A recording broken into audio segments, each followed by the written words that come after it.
as a family. For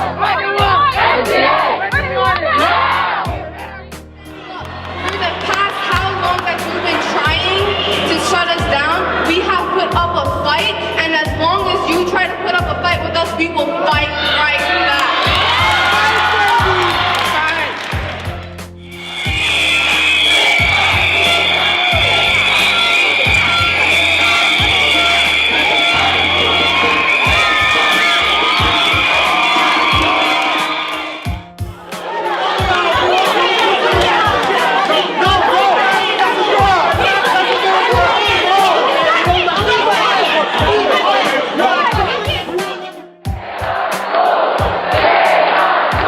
In 2002, Mayor Michael Bloomberg took control over New York City schools.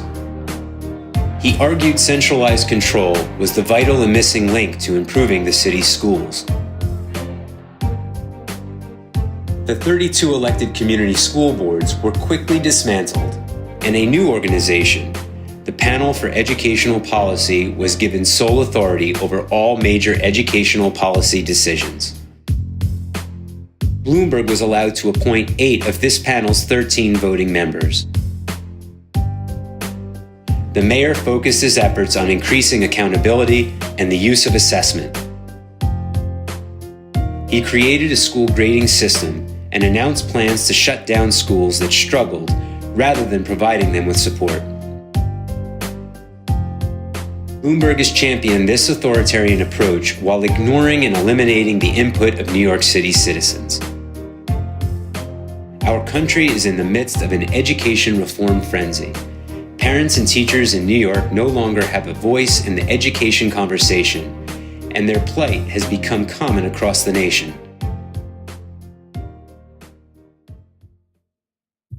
In 2010, movie director Davis Guggenheim's Waiting for Superman opened in theaters nationwide.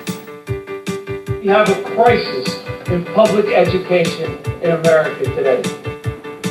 The film portrayed corporate reformers as the education experts and painted teachers and their unions as the enemy. This is nothing but the result of the adults in this system not doing their jobs. The corporate reformers touted in the film believe that charter schools are the magic silver bullets to overcome the challenges facing our education system.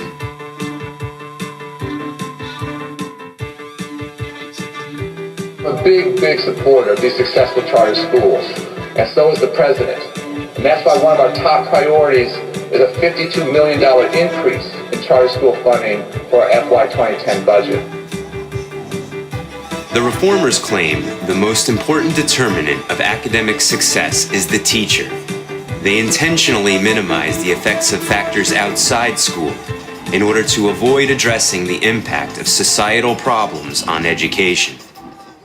As two people who adored educators and education as children, and as two people collectively with 20 years of teaching experience in the classroom, we are shocked by the tone, the tenor, much less the content of the current so-called reform movement in education.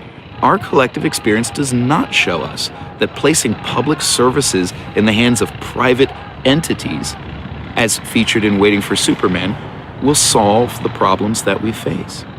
There is no doubt reform is needed, and we have not been waiting. The question is, will those in power listen to the actual stakeholders and take meaningful action? We wanted to explore the truth about education reform, so we did something shocking. We spoke with parents and educators. Their perspectives shed light on the current movement for education reform, and their perspectives highlight the inconvenient truth behind Waiting for Superman.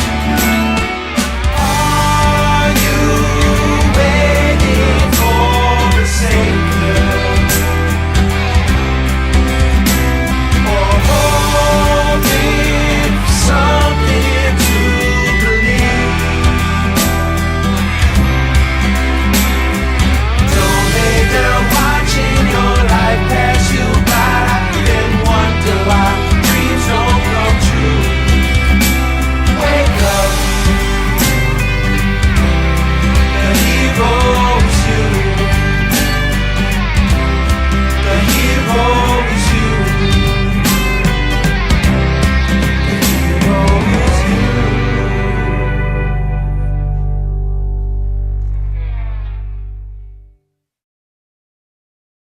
I became a public school teacher because I believed it was a way to change the world. Growing up, I was what many would have called an invisible child, but I was never invisible to my teachers. They and school were home to me, and I was blessed to have so many amazing educators in my life who consistently encouraged me and mentored me and eventually gently guided me toward the teaching profession. I figured if I could be in the position to pay even a small amount of my great fortune forward, it was my moral imperative to do so, and so I became an educator. I come from a long line of teachers. I remember going to the 90th birthday party of one of my great aunts in Detroit. There was like 100 people there, and at one point she joked that she had taught most of them. I remember my first day as a teacher, and I thought, wow, this is easy. And after the first week, I didn't think it was so easy. My first years teaching were so hard, so frustrating. When you're doing everything for the first time, every lesson for the first time, it takes so long to plan and prepare. To plan just one day, let alone a whole week or a whole year. And after all those long hours and long nights, you'd get this little bitty paycheck. And I remember thinking, my paycheck doesn't even have a comma in it. Meanwhile, it didn't take long for my rent to have a comma. And then there'd be these other moments where I was like, wow, I can't believe I'm getting paid to do this. I get to meet with these people every day and talk about books and ideas. We get to ponder what's true and not true about the world and ask really big questions like, how do you know? My school is located in one of the largest housing projects in New York City in Red Hook, Brooklyn. And we have a long history of successfully serving a largely underserved community for years. Our school has consistently been an A school with awards for closing the achievement gap and educating special needs students. I became active in education policy after about 7 years in the classroom. A few years after that, my school was forced to co-locate with a charter school.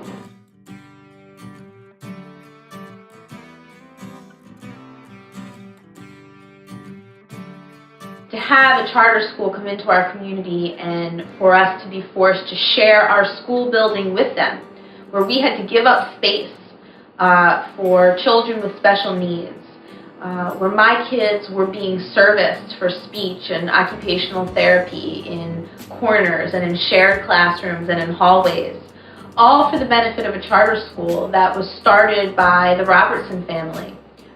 Who are billionaires. The father, Julian Robertson, is a hedge funder who has donated millions to our mayor, Mr. Bloomberg's school change initiatives. It was quite shocking, and I think it highlights the insincerity and the cynicism behind this movement.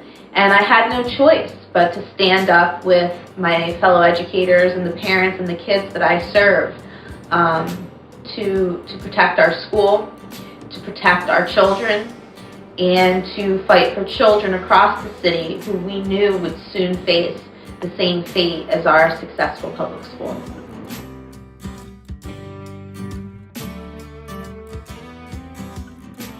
The powers that be in education really don't seem to care much for the actual experience of teaching. Policy making for them is like launching missiles. They sit far away in some kind of control tower somewhere, and they make decisions about what will be. It's like they push a button and launch a policy missile. It's not about spreading best practices from the classroom outward. At least it doesn't feel that way. It feels like that you're doing your job, and then their job is to drop bombs on you. At least that's part of why I think we see so many teachers leave. And they all started out just like me. They started out in it for the joy of teaching. But they left out of frustration.